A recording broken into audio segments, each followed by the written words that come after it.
तो चलो जी, ठीक है, बढ़ते हैं अगले ट्रिग्नोमेट्रिक फंक्शन की तरफ सेक एक्स। देखते हैं कि सेक एक्स का ग्राफ कैसे होगा, ठीक है ना। तो लिखिएगा f of x is equal to, अभी हम क्या लेने वाले हैं, सेक एक्स लेने वाले हैं, ठीक है। F of x is equal to sec x, इसी का मतलब क्या होता है भाई साहब, y is equal to sec x, ठीक है, y is equal to sec x, ठीक है। अब देखो, सबसे पहले हम लोग क्या करेंगे, ट्रिग्नोमेट्रिक वैल्यूज निकाल लेंगे, ठीक है, उसका टेबल बना लेंगे, उसके ऊपर से हम लोग देखेंगे उसका रेंज क्या होता है, डोमेन क्या होता है और पीरियड क्या है, ठीक है। अब देखो, ठीक है, अब मेरी बात सुनो कि सेक एक्स का मतलब क्या होता है, ठीक है, सेक एक्स का मतलब क्या होता है, सेक एक्स इज अ, ठीक है, सेक एक्स का मतलब क्या होता है, sec x is inverse of cos x, है ना।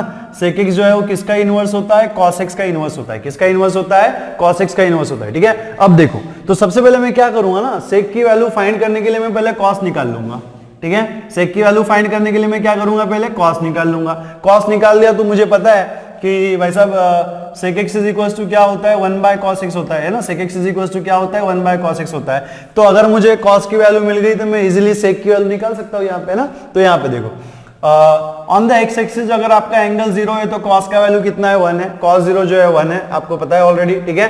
देन यहाँ पे देखो, और एट पाई बाय 2 कॉस का वैल्यू जो है वो 0 है, ठीक है। एट पाई बाय 2 कॉस जो है वो मेरा 0 है, ठीक है। एट पाई कॉस का वैल्यू मेरा -1 है। कॉस का वैल्यू कितना है, -1। ये सबको पता है, इसलिए मैं थोड़ा सा अभी फास्ट लिख रहा हूं, ठीक है। यहाँ पे देखो 3 पाई बाय 2 पे कॉस का वैल्यू कितना है, 0 है। कितना है, 0 है, ठीक है। तो यहाँ पे आप 0 लिखेंगे। देन यहाँ पे देखो एट दिस 2 पाई कॉस का जो वैल्यू है वो कितना है भाई साहब, 1 है। कितना है, 1 है। तो अब मेरे पास ये वैल्यूज अवेलेबल है, मैं इसका यूज करके क्या कर सकता हूँ, सेक एक्स फाइंड आउट कर सकता हूँ, ठीक है। तो sec x is equal to क्या होता है, 1 बाय कॉस एक्स। तो cos 0 कितना हो जाएगा, 1 बाय 1 इज 1, ठीक है। cos पाई बाय 2 कितना हो जाएगा, cos पाई बाय 2 कितना है, 0। तो sec पाई बाय 2 कितना हो जाएगा, 1 बाय 0 कितना होता है भाई साहब, इन्फिनिटी होता है। 1 by 0 is infinity. Then cos pi हमारे पास कितना है, -1 है। तो sec पाई कितना हो जाएगा, 1 बाय -1 इज -1, ठीक है। देन, ठीक है, देन cos x हमारे पास कितना है, 3 पाई बाय 2 है। cos x हमारे पास कितना है, 3 पाई बाय 2 है, ठीक है। तो cos x अगर cos 3 पाई बाय 2 हमारे पास कितना है, 0 है। cos 3 पाई बाय 2 अगर हमारे पास 0 है तो 1 बाय sec 3 पाई बाय 2 कितना हो जाएगा, 1 बाय 0। 1 बाय 0 कितना होता है, इन्फिनिटी होता है। कितना होता है, इन्फिनिटी होता है। और अगर हमारे पास cos जो 2 पाई जो है 1 है, तो sec पाई भी कितना हो जाएगा, 1 हो जाएगा। sec पाई भी कितना हो जाएगा, 1 हो जाएगा, ठीक है। तो क्या आपको दिख रहा है यहाँ पे 1 इन्फिनिटी -1 इन्फिनिटी। एक बार आप चेक कर लो, है ना, एक बार चेक कर लेते हैं हम लोग। 1 बाय 1 इज 1, ठीक है। देन 1 बाय 0, 1 बाय 0 कितना होगा, इन्फिनिटी होगा। -1 बाय 1 इज -1, ठीक है। और इन्फिनिटी 1 बाय 0 कितना हो जाएगा, फिर से इन्फिनिटी हो जाएगा। 1 बाय 1 इज 1, ठीक है। तो वैल्यूज आर करेक्ट। अब देखो कि हम लोग डोमेन कैसे लिखेंगे, ठीक है। टेबल तो हमने बना लिया, अब देखो डोमेन कैसे लिखेंगे, ठीक है। डोमेन, अब डोमेन लिखने के लिए अगेन, डोमेन मतलब क्या, it is a set of values for which the function is defined. मतलब ऐसी वैल्यू जिसके लिए फंक्शन क्या हो रहा है, डिफाइंड हो रहा है। तो यहाँ पे देखो कि sec x is equal to हमारे पास क्या है, 1 बाय cos x है। sec x is equal to हमारे पास क्या है, 1 बाय cos x है। तो अगर ये 1 बाय cos x है तो हमें फट से यहाँ पे पता चलना चाहिए कि इसका कंडीशन क्या होगा कि cos x not equal to 0 होना चाहिए। cos x कैसा होना चाहिए, नॉट इक्वल 0। अगेन वही रीजन, अगर cos मेरा 0 हो गया तो 1 बाय 0 इज इन्फिनिटी। और अगर इन्फिनिटी आ गया तो sec जो है वो डिफाइंड नहीं होगा, है ना। हमें क्या फाइंड करना है, डोमेन फाइंड आउट करना है। मतलब ऐसी वैल्यू फाइंड आउट करनी है जिसके लिए सेट जो है वो डिफाइंड, जिसके लिए फंक्शन जो है वो क्या है, डिफाइंड है ना। तो cos x क्या होना चाहिए, नॉट इक्वल टू 0। और हमें पता है कि cos x जो है वो तभी 0 होता है, इफ एंड ओनली इफ में तभी 0 होता है जब क्या होता है, आपका x जो है वो odd multiple of pi by 2 होता है। क्या होता है, odd multiple of pi by 2 for all n belongs to z, where z is a set of all the integers positive and negative integers, ठीक है। तो ये बात क्लियर है मेरी कि cos जो है वो हमें 0 तभी देगा जब x जो है वो क्या होगा, odd multiple of pi by 2 होगा, है ना। क्या होगा, odd multiple of pi by 2 होगा। तो इसी का मतलब क्या है कि sec x is equal to 1 by cos x, ठीक है। 1 बाय cos x, इसके लिए कंडीशन क्या है कि x जो है वो कैसा नहीं होना चाहिए, इट नॉट इक्वल टू क्या होना चाहिए, 2n प्लस 1 पाई बाय 2, है ना। x वो किसके बराबर नहीं होना चाहिए, 2n प्लस 1 पाई बाय 2 के बराबर नहीं होना चाहिए। अगर 2n प्लस 1 पाई बाय 2 के बराबर हो गया तो यहाँ पे डिनोमिनेटर आ जाएगा, क्योंकि cos हमें 0 दे देगा, है ना।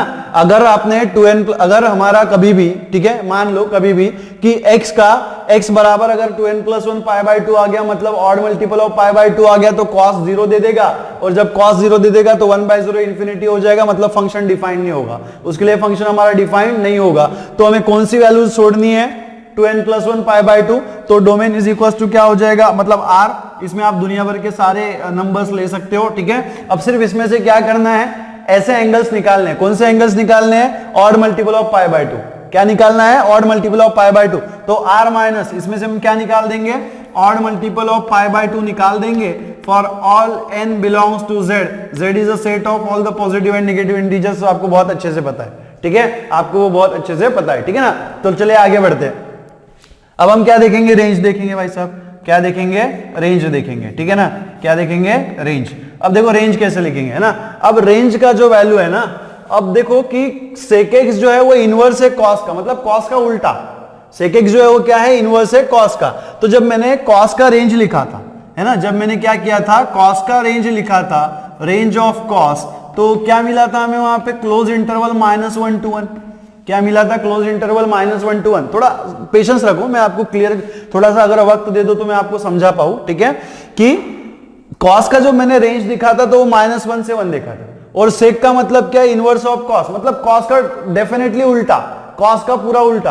अगर cos कुछ बोलेगा तो sec उसके अलग बोलेगा, उसके जैसा बिल्कुल नहीं बोलेगा। cos बोलेगा राम तो sec बोलेगा शाम, वो कभी भी सेम नहीं बोलेगा। मेरी बात क्लियर है, मेरी बात समझ में आ रही है कि मैं क्या बताना चाह रहा हूं, कि cos और sec जो है वो एक दूसरे के इनवर्स है, एक दूसरे के विरुद्ध है।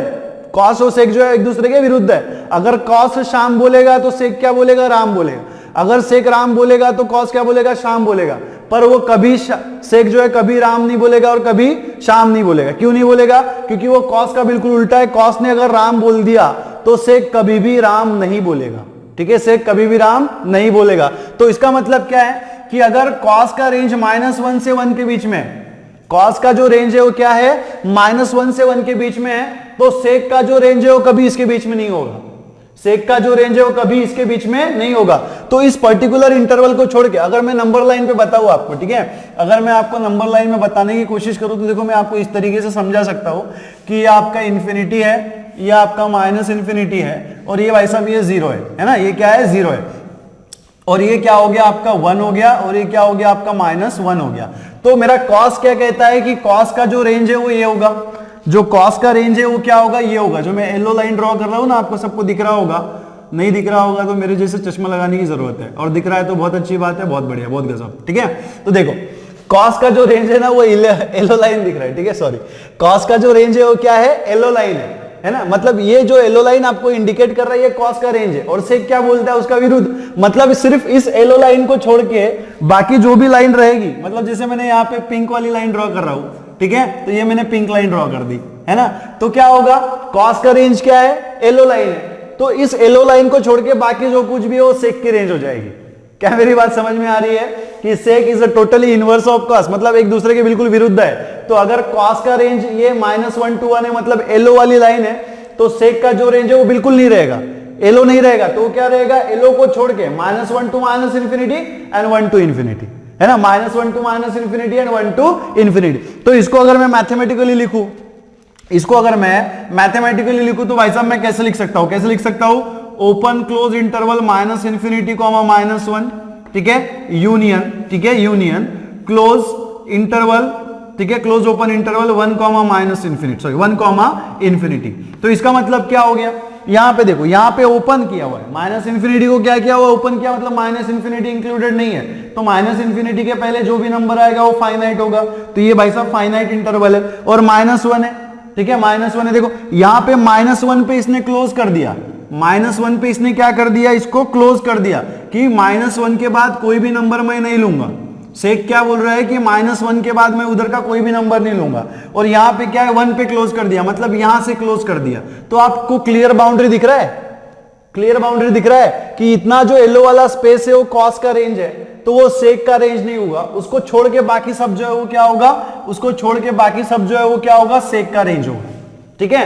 तो इसका मतलब क्या है, इसका मैथमेटिकल मतलब क्या है, -1 यूनियन 1, इसका मतलब क्या है कि -1 1 तो है, -1 और 1 तो इंक्लूडेड है, लेकिन -1 और 1 के बीच में जो स्पेस है ना वो इंक्लूडेड नहीं है। -1 और 1 के बीच में जो स्पेस है वो इंक्लूडेड नहीं है। तो क्या मेरी बात क्लियर है? चलो आगे बढ़ते हैं। अब देखते हैं पीरियड क्या है इसका। ठीक है, पीरियड क्या है? तो पीरियड मैंने आपको पहले ही बताया था कि सारे के सारे ट्रिग्नोमेट्रिक फंक्शन जो है वो पीरियोडिक फंक्शंस है। सारे के सारे ट्रिग्नोमेट्रिक फंक्शंस क्या है? पीरियोडिक फंक्शंस है। ठीक है, अब इसका पीरियड जो लिखेंगे ना, देखो कॉस का पीरियड क्या है? कॉस का पीरियड क्या है? 2 पाई है, तो इसका भी जो पीरियड है वो 2 पाई होता है। ठीक है, एक मैं आपको बता दूं शॉर्ट किस में कि tan और cot को छोड़ के, किसको? tan और cot को छोड़ के बाकी जो सारे ट्रिग्नोमेट्रिक फंक्शंस है उनका पीरियड 2 पाई है। वो 2 पाई के बाद आपकी वैल्यूज रिपीट करना चालू कर देते हैं। किसके बाद वैल्यू रिपीट करना चालू कर देते हैं? 2 पाई के बाद। ठीक है, तो ये आपका पीरियड हो जाएगा 2 पाई। ठीक है, क्या हो जाएगा आपका पीरियड? 2 पाई हो जाएगा। ठीक है, तो चलो ठीक है ना, अब देखते हैं हमारा, ठीक है, अब हमारी देखते हैं ग्राफ कैसे बनाएंगे। ठीक है, तो ग्राफ जो है ना एक उसका बिल्कुल उल्टा ग्राफ रहेगा। किसका उल्टा ग्राफ रहेगा? कॉस का, क्योंकि कॉस का इनवर्स है। सेक क्या है? कॉस का इनवर्स है। तो अगर आपको सेक का ग्राफ बनाना नहीं भी आया तो आप क्या करो? कॉस का ग्राफ बना लो और उसको उल्टा कर दो। देखो मैं बता रहा हूं आपको कैसे बनाना है। ठीक है, इधर ध्यान दो थोड़ा सा, फिर से वही हम लोग एक्स एक्सिस वगैरह ड्रॉ करते हैं, सब जो आपको ऑलरेडी पता है सब चीजें, इसमें ज्यादा कुछ तो बोलने की जरूरत नहीं है मुझे। ठीक है, बोल बोल के मेरा गला सूखने लगा है अभी, थोड़ा सा कोऑपरेट आप करिए। ठीक है ना, तो चलो, तो ये आपका ओरिजिन है, ये आपका ओरिजिन है। और भाई साहब आपको इधर पता है कि ये जो कॉस का, मैं कॉस का ग्राफ ड्रॉ कर रहा हूं। ठीक है, पहले मैं कॉस का ग्राफ ड्रॉ कर रहा हूं, कॉस के बाद मैं सेक का ग्राफ बना दूंगा। ठीक है, तो कॉस के ग्राफ के लिए पहले हम लोग फोकस करेंगे, कॉस के ग्राफ के ऊपर फोकस करेंगे। कॉस का रेंज जो होता है 1 होता है, 1 से -1, तो ये हो गया आपका -1। ठीक है, एंगल्स एज यूजुअल हमें ड्रॉ करने हैं जैसे हम लोग ड्रॉ करते हैं। ये आपका π/2, ये π/2 हो गया, ये क्या हो गया आपका? पाई हो गया। ये क्या होना चाहिए आपका? ये क्या होगा आपका? 3π/2, ये क्या हो जाएगा? 3π/2, और ये कितना होगा? 2 पाई हो जाएगा, है ना? कितना हो जाएगा? 2 पाई हो जाएगा। अब यहां पे देखो, ठीक है, इसको थोड़ा सा और ऊपर कर लो तो थोड़ा अच्छा मजा आ जाएगा अपने को, है ना? थोड़ा सा मजा आना चाहिए ना, देखने में भी थोड़ा अच्छा लगना चाहिए। देखने में अच्छा नहीं है तो क्या मतलब है इसको बना के। ठीक है, तो ये थोड़ा सा ना आपको यहाँ पे ऐसे थोड़ा सा डिस्टेंस ज्यादा लेना। आप बिल्कुल प्रॉपर स्केल वगैरह का यूज करके आप प्रॉपरली उसको बनाओ तो दिखने में वो आपका अच्छा लगेगा। मैं तो यहाँ पे बिना स्केल के बना रहा हूँ इसलिए थोड़ा सा आड़ा टेढ़ा आपको दिखेगा, तो उसको थोड़ा सा आप एक्सेप्ट करते चलो। ठीक है, ये होगा आपका -π। ठीक है, ये होगा आपका -3π/2। ठीक है ना, और ये क्या हो जाएगा? -2 पाई। कितना हो जाएगा? -2 पाई, बिल्कुल। ठीक है, अब चलो हम लोग कॉस के लिए ग्राफ ड्रॉ करेंगे, इसको छोड़ देते, सेक को छोड़ देते हम लोग। देखो अब यहाँ पे क्या है ना, सबसे पहले क्या करना है यहाँ पे ड्रॉ करने के लिए पहले हम लोग कॉस का ग्राफ ड्रॉ कर लेते हैं। ठीक है, कॉस का ग्राफ क्या है? 1 से 0, मतलब जब 0 से π/2 गया तो यहाँ पे x का वैल्यू 0, cos x, ठीक है, cos x का वैल्यू 0 और y का वैल्यू कितना है? 1। ये भी हमारा क्या है? y है। ये भी हमारा क्या है? y।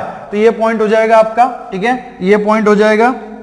ठीक है ना, ये पॉइंट हो जाएगा आपका वाला। ठीक है, देन यहां पे देखो आपका सेक का वैल्यू क्या है? कॉस का वैल्यू x का वैल्यू π/2 है, y का वैल्यू कितना है? 0। तो ये π/2 0 हो जाएगा। ठीक है, ये मेरा क्या हो जाएगा? π/2 0। ठीक है, ये मेरा π/2 0 हो जाएगा।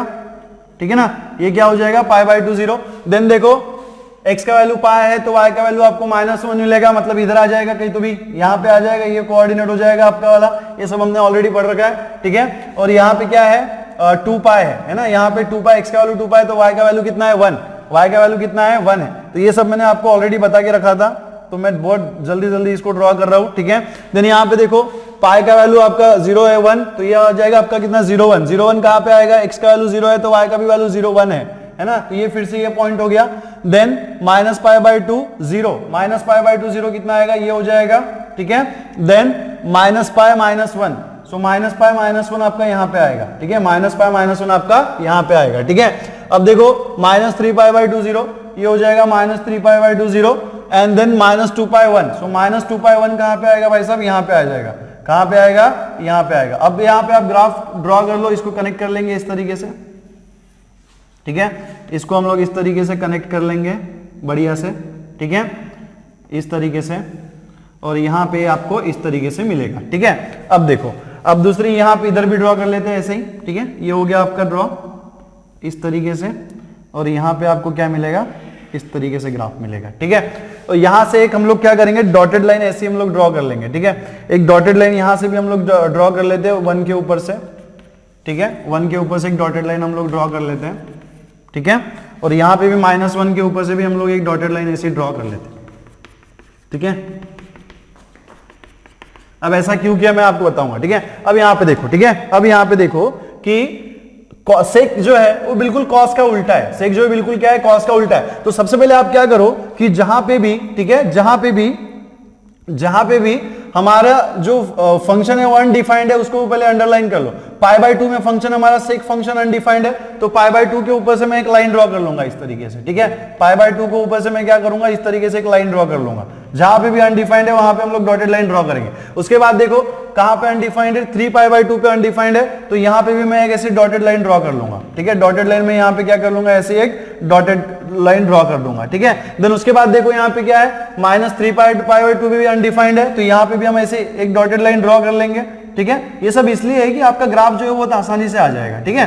तो यहां से हम लोग ऐसे एक अंडरलाइन डॉटेड लाइन ड्रॉ कर लेंगे। उसके बाद देखो उसके बाद क्या है, -π/2, तो -π/2 से भी आप यहां पे एक डॉटेड लाइन ड्रॉ कर लीजिएगा, ठीक है। यहां से भी हम लोग क्या करेंगे, ऐसे एक डॉटेड लाइन ड्रॉ कर लेंगे। अब भाई साहब आती है सेक की बारी। अब सेक क्या कहता है, it is a inverse of cos, मतलब कॉस का बिल्कुल उल्टा। तो अब जैसे यहां पे ऐसा ग्राफ है, तो मैं इसको अगर उल्टा कर दूं तो क्या बनेगा, इसको अगर मैं उल्टा कर दूं तो क्या बनेगा, ये इस तरीके से बनेगा ना, ये क्या करेगा, इस तरीके से बनेगा इसका उल्टा, ठीक है। इसका उल्टा क्या हो जाएगा, इस तरीके से हो जाएगा, ठीक है। यहां पे देखो इसको अगर मैं उल्टा करना चाहूं तो कैसे होगा, इस तरीके से हो जाएगा, इस तरीके से ये उल्टा हो जाएगा, ठीक है। यहां पे उल्टा कैसे होगा, इसको अगर मैं उल्टा कर दूं तो यहां पे ऐसे होगा, ठीक है।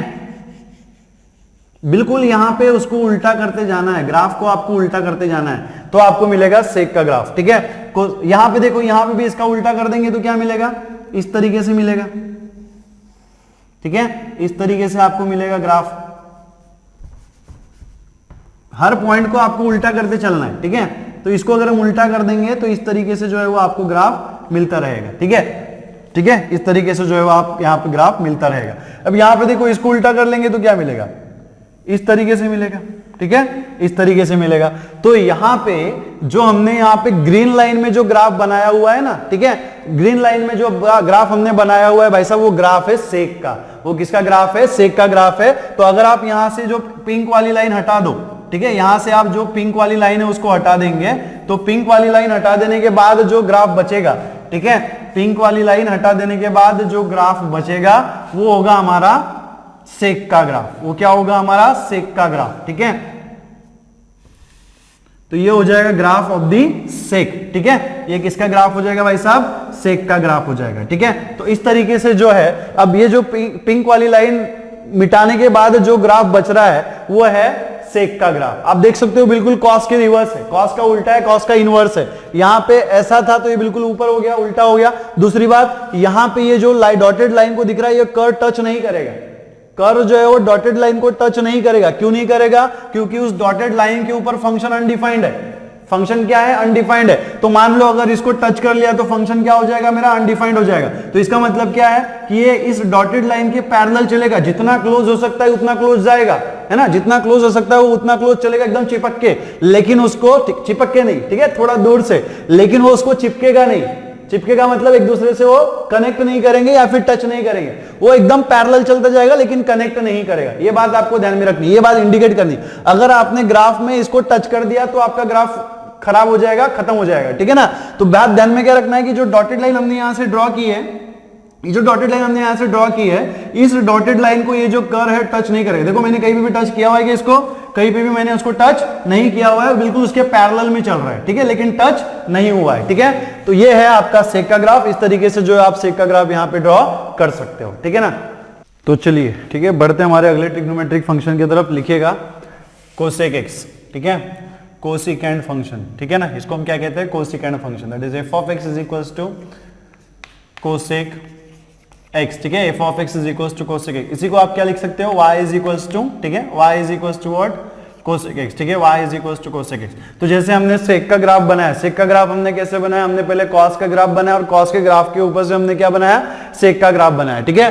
तो वैसे आपको यहाँ पे भी करना है, ठीक है। हम लोग क्या करेंगे, हमें पता है कि cosec x is equal to क्या होता है, as we all know that कि कोसेक एक्स जो है वो क्या होता है भाई साहब, 1 बाय साइन एक्स होता है। मतलब क्या होता है, साइन एक्स का इनवर्स होता है। तो हम क्या करेंगे, पहले साइन एक्स का ही ग्राफ बनाएंगे, साइन एक्स के ग्राफ के ऊपर से हम लोग क्या करेंगे, कोसेक का ग्राफ बनाएंगे, ठीक है। अब देखो, ठीक है, तो सबसे पहले हम लोग यहाँ पे ट्रिग्नोमेट्रिक वैल्यूज निकाल लेते हैं इसके वाले, ठीक है। कोसेक के ट्रिग्नोमेट्रिक वैल्यूज निकाल लेते हैं, ये होगा आपका साइन एक्स। तो मैं साइन एक्स के ऊपर से ही कोसेक की वैल्यू निकालूंगा, फटाफट निकालेंगे, ज्यादा टाइम नहीं लगाएंगे।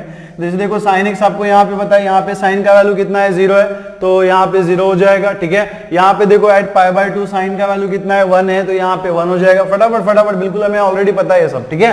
तो यहाँ पे साइन का वैल्यू कितना आएगा, 0 आएगा, ठीक है ना। साइन का वैल्यू कितना आएगा, 0 आएगा, राइट है, चेक कर लो एक बार। देन यहाँ पे देखो साइन का वैल्यू यहाँ पे कितना आएगा, कितना आएगा जी, -1 आ जाएगा, कितना आ जाएगा, -1 आ जाएगा, ठीक है। और यहाँ पे 2π पे साइन का जो वैल्यू है वो कितना आएगा, 0 आएगा, कितना आएगा, 0 आएगा, ठीक है ना। अब देखो, ठीक है, अब मेरी बात सुनो कि cosec x is equal to क्या होता है, 1 बाय साइन एक्स होता है। तो इसी का इनवर्स ले लेंगे तो आपको क्या मिलेगा, कोसेक मिलेगा। तो साइन का वैल्यू 0 है, तो 1/0 करेंगे तो क्या मिलेगा भाई साहब, इन्फिनिटी मिलेगा।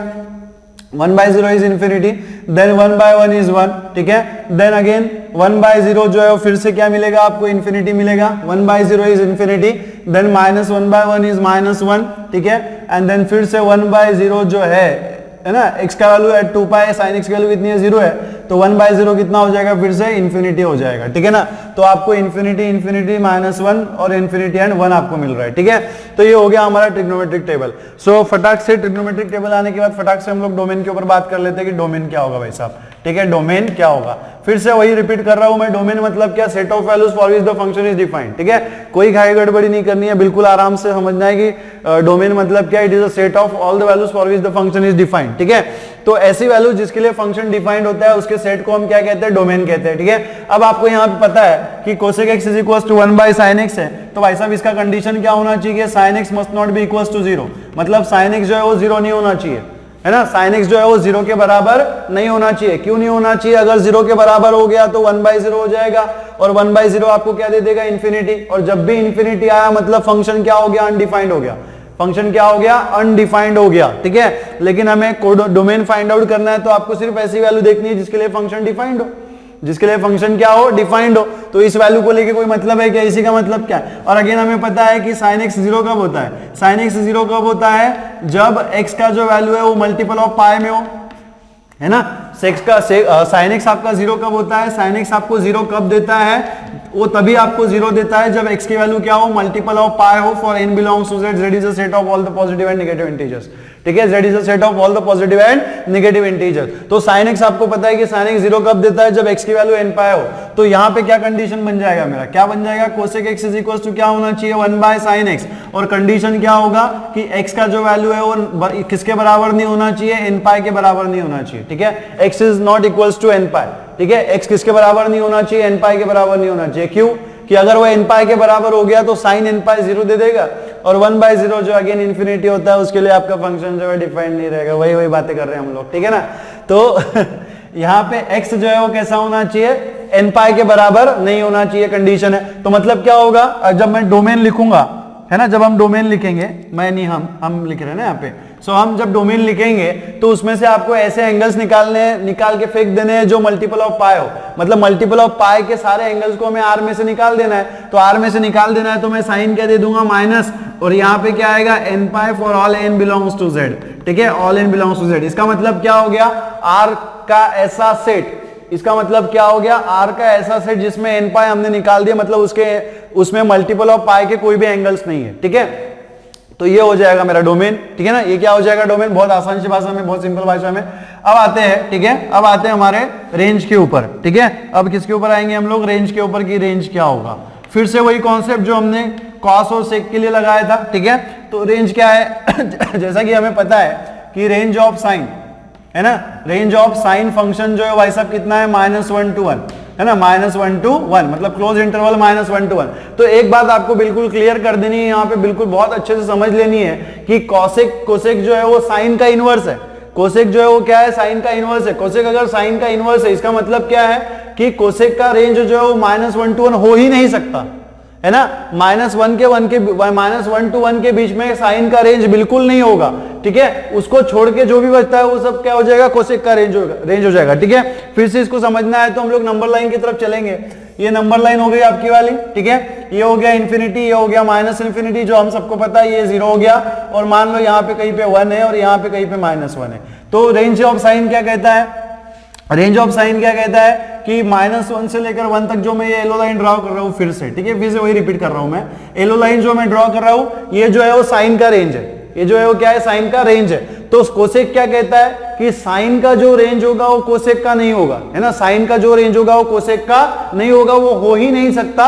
क्यों नहीं हो सकता, क्योंकि कोसेक जो है वो इनवर्स है, किसका इनवर्स है, साइन का इनवर्स है। तो क्या मेरी बात क्लियर है कि साइन का जो रेंज है वो कोसेक का रेंज नहीं हो सकता। क्यों नहीं हो सकता, बिकॉज दे आर इनवर्स, एक दूसरे के विरुद्ध है, एक दूसरे के क्या है, विरुद्ध है, अपोजिट में, एक दूसरे के अपोजिट में है। तो जो वैल्यू इसकी रहेगी वो वैल्यू इसकी हो ही नहीं सकती, वो वैल्यू उसकी हो ही नहीं सकती। तो इसका रेंज अगर -1 to 1 है, तो इसको मैंने येलो लाइन से ड्रॉ कर दिया, तो इसको छोड़ के मतलब यहां से क्लोज कर दूंगा और यहां से भी क्लोज कर दूंगा, इधर ओपन कर दूंगा। तो ये जो रेंज मिलेगा आपको, क्या, पिंक लाइन वाला, कौन सी लाइन वाला, पिंक लाइन वाला जो रेंज मैं आपको यहाँ पे ड्रॉ कर रहा हूं, ठीक है। ये जो टोटल रेंज है वो क्या हो जाएगा, किसका रेंज होगा, कोसेक का रेंज होगा। तो यहाँ पे मुझे क्या लगाना पड़ेगा, यूनियन लगाना पड़ेगा। तो मैं रेंज कैसे लिखूंगा भाई साहब, यहाँ पे रेंज कैसे लिखूंगा मैं, open close interval -infinity -1 union, ठीक है, close open interval 1 infinity, close open interval 1 infinity. इसका मतलब क्या हो गया, देखो सेम मीनिंग आपको मिलेगा, है ना। इसका मतलब क्या हो गया कि माइनस इस सेट में, इस पर्टिकुलर सेट में -1 से लेकर 1 के बीच में की वैल्यू है ही नहीं, -1 से लेकर 1 के बीच में की वैल्यू इसमें प्रेजेंट ही नहीं है। क्यों नहीं है, क्योंकि वो साइन का रेंज था, और जो साइन का रेंज है वो कोसेक का रेंज नहीं होगा। उसको छोड़ के बाकी जो कुछ भी बचता है वो सब कोसेक का रेंज हो जाएगा, है ना। तो इसका मैथमेटिकल, इसको मैथमेटिकली अगर हम लिखना चाहे तो कैसे लिखेंगे, open interval, open close interval -infinity -1 union open close open interval 1 infinity. तो अगर आप इसको लिखेंगे तो इसमें क्या 0 प्रेजेंट होगा, -1 से 1 के बीच में जो भी नंबर्स हो इसमें एग्जिस्ट नहीं करेंगे, इसमें एग्जिस्ट नहीं करेंगे, ठीक है। तो ये हो जाएगी हमारी रेंज, ठीक है, ये हो जाएगी हमारी रेंज। अब आते हैं पीरियड की तरफ, ठीक है। अब आते हैं पीरियड की, पीरियड क्या होगा। और मैंने प्रीवियस वाले जब हम लोग सेक का ग्राफ देख रहे थे तो मैंने आपको बता दिया था कि sine, cos, sec and cosec, इनका जो पीरियड है वो सेम होता है। वो कितना होता है, 2 पाई होता है। कितना होता है, 2 पाई। tan एंड कॉट का जो पीरियड होता है वो कितना होता है, पाई होता है, ठीक है ना। अब हम लोग देखेंगे ग्राफ, ठीक है। अब ग्राफ जो है ना हम लोग साइन के ऊपर से बनाएंगे, जैसे हमने सेक के लिए किया था। तो मैं पहले साइन का ग्राफ ड्रॉ करूंगा, उसके ऊपर से मैं आपको कोसेक का ग्राफ बताऊंगा कि कोसेक का ग्राफ कैसे आता है, ठीक है। तो चलो फिर से वही ड्रॉ करो सब लोग। ये हमारा एक्स एक्सिस हो गया, ये क्या हो गया, एक्स एक्सिस हो गया, ये क्या हो गया भाई साहब, वाई एक्सिस हो गया, है ना। ये क्या हो गया हमारा, वाई एक्सिस हो गया। तो अगर ये वाई एक्सिस है और ये हमारा एक्स एक्सिस है तो ये आपको ओरिजिन हो गया 0, ठीक है। फिर से यही यहाँ पे π/2 आ जाएगा, ठीक है। यहाँ पे क्या होगा, पाई आ जाएगा, यहाँ पे 3π/2, आपको बिल्कुल सेम इंटरवल पे लेना है, ठीक है ना। यहाँ पे कितना आ जाएगा, 2 पाई आ जाएगा, ठीक है। यहाँ पे देखो कितना आएगा, यहाँ पे आ जाएगा आपका -π/2, यहाँ पे -3π/2, ठीक है, -3π/2, और यहाँ पे कितना होगा, -2 पाई हो जाएगा, ठीक है। और यहाँ पे कहीं पे हम लोग ले लेते हैं 1, यहाँ पे हम लोग कहीं पे ले लेते हैं 1, और यहाँ पे हम लोग कहीं पे ले लेते हैं -1, ठीक है।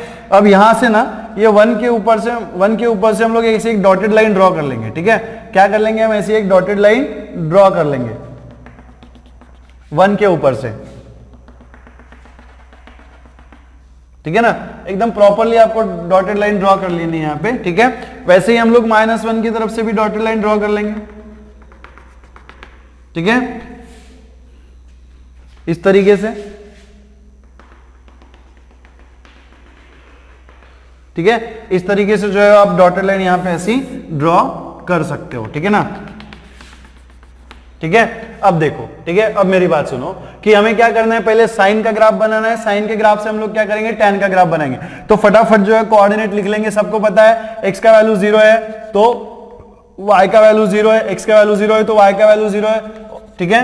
तो ये हो गया आपका 0 0, ये कोऑर्डिनेट हो जाएगा आपका। देन क्या है, π/2 1, π/2 कहां पे आएगा भाई साहब, यहाँ पे आएगा π/2, ठीक है, ये π/2 हो गया, ठीक है। देन क्या आएगा π0, ठीक है, π0 क्या हो जाएगा, ठीक है, π0 आपका यहाँ पे आ जाएगा, ठीक है। देन क्या है आपका 3π/2 -1, सो 3π/2 -1 भाई साहब यहाँ पे आ जाएगा, ठीक है ना, 3π/2 -1 यहाँ पे आ जाएगा। देन क्या है 2π0, 2π0 कहां पे आएगा भाई साहब, यहाँ पे आ जाएगा, ठीक है, कहां पे आएगा, यहाँ पे आ जाएगा। अब यहाँ पे देखो निगेटिव चलेंगे, रिवर्स चलेंगे, 0 0 0 0 हो जाएगा, -π/2 -1, -π/2 -1 यहाँ पे आएगा, ठीक है। देन क्या आएगा -π0 कहां पे आएगा, ठीक है, हमने यहाँ पे तो -π/2 लिया ही नहीं भाई साहब, है ना, भूल गए हम लोग, ठीक है, सॉरी, यहाँ पे -π ले लो आप, ठीक है। यहाँ पे हम क्या ले लेंगे, -π ले लेंगे, यहाँ पे -3π/2, ठीक है, और इसको थोड़ा आगे बढ़ा दो एरो को, तो ये हो जाएगा आपका 2π, ये क्या हो जाएगा आपका 2π हो जाएगा, ठीक है, -2π, ठीक है। तो यहाँ पे देखो -3π/2, ठीक है, 1, -3π/2 के साथ आपको क्या लेना है, 1 लेना है, तो ये होगा आपका कोऑर्डिनेट -3π/2 1। देन क्या है -2π0, -2π0 क्या हो जाएगा, ये हो जाएगा, ठीक है। अब देखो यहां से हम लोग इसको ड्रॉ कर लेंगे फटाफट। सबको साइन का ग्राफ पता है, इसलिए मैं थोड़ा फास्ट कर रहा हूं, ठीक है ना। तो साइन का ग्राफ कैसे हो जाएगा, इस तरीके से आएगा, ठीक है, इस तरीके से आएगा, और ये यहाँ पे नाउ नीचे चला जाएगा और ये इस तरीके से ऐसे बन जाएगा, ठीक है। और यहाँ पे क्या होगा, यहाँ पे आप इसको इस तरीके से निकाल सकते हो, ठीक है। वैसे ही यहाँ पे होगा, ऐसे बनेगा ग्राफ, ठीक है, ऐसे बनेगा, और -π के ऊपर क्या था हमारा 0 का मतलब ये कोऑर्डिनेट हो गया ना, तो ये ऐसे कनेक्ट कर लेंगे हम यहाँ पे, ठीक है।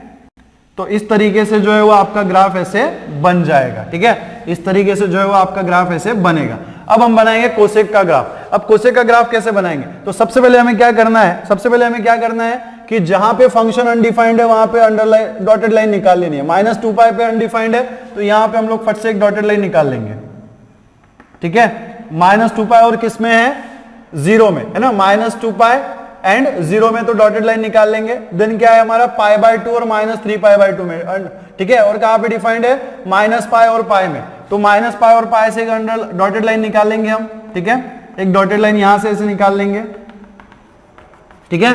देन π से निकाल लेंगे, तो π से भी एक ऐसे डॉटेड लाइन हम लोग ड्रॉ कर लेंगे, ठीक है। देन दूसरा देखो, और कहां पे अनडिफाइंड है, 0 पे अनडिफाइंड है। 0 पे अनडिफाइंड है मतलब क्या है, ये वाली लाइन है ना, ये एक्स एक्सिस वाली, मैं एक्स एक्सिस के ऊपर ही डॉटेड लाइन ड्रॉ कर रहा हूं, ठीक है। अब ये मैं क्यों कर रहा हूं आपको पता है, ठीक है। अब देखो, अब क्या है ना कि कोसेक का मतलब क्या होता है, साइन का रिवर्स।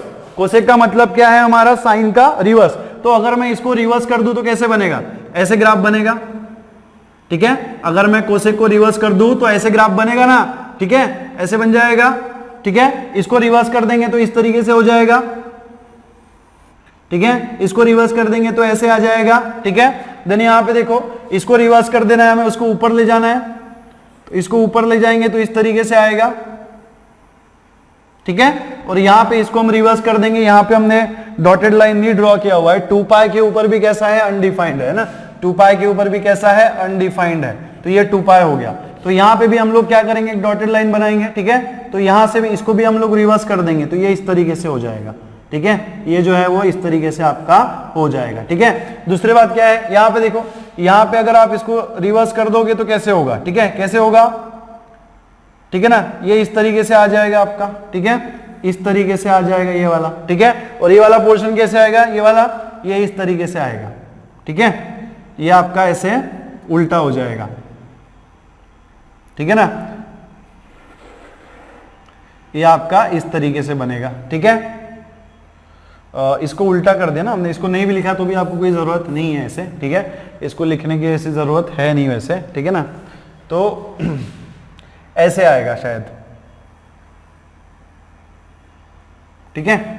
तो यहां पे देखो, है ना, तो जो पिंक वाली लाइन है उसको हमें छोड़ देना है, ठीक है, पिंक वाली लाइन को छोड़ देंगे आप, पिंक वाली लाइन को मिटा देंगे तो आपको किसका ग्राफ मिलेगा, ठीक है, पिंक वाली लाइन को अगर हम मिटा देंगे तो हमें किसका ग्राफ मिलेगा, कोसेक का ग्राफ मिलेगा, ठीक है। पिंक वाली लाइन को हम यहां से मिटा देंगे, ठीक है, पिंक वाली लाइन को हम यहां से ऐसे मिटा देंगे, तो ऐसे मिटा दिया तो आपको क्या मिलेगा, कोसेक का ग्राफ मिलेगा। क्या मिलेगा आपको, कोसेक का ग्राफ मिलेगा। तो आप देख सकते हो, ठीक है। तो पिंक वाली लाइन मिटा के जो ग्राफ आपको मिल रहा है वो किसका ग्राफ है भाई साहब, कोसेक का ग्राफ है। किसका ग्राफ है? कोसेक का ग्राफ है। तो इस तरीके से जो है वो आप कोसेक का ग्राफ निकाल सकते हो। ये जो आपको ग्रीन लाइन में जो ग्राफ दिख रहा है, ठीक है, जो कर्व दिख रहे हैं, वो किसका ग्राफ है? कोसेक का ग्राफ है। एक और बात आपको ध्यान में रखना है कि ये जो डॉटेड लाइन है इसको टच नहीं होना चाहिए। ये वाली डॉटेड लाइन जो हमने हॉरिजॉन्टल ड्रॉ की है वो नहीं, जो हमने वर्टिकली डॉटेड लाइन ड्रॉ की है वो, ठीक है। क्यों? क्योंकि इस वैल्यू पे फंक्शन कैसा है हमारा? अनडिफाइंड है। इसके ऊपर फंक्शन डिफाइंड नहीं है, अनडिफाइंड है। तो क्या होगा? वो उसके पैरेलल चलती रहेगी। ये जो लाइन है ना उसके पैरेलल चलती रहेगी, लेकिन इसको टच नहीं करेगी, है ना। ये हम सबको पता है, ठीक है। तो इस तरीके से जो है आप ग्राफ ड्रॉ कर सकते हो। चलो ग्राफ ड्रॉ कर लो।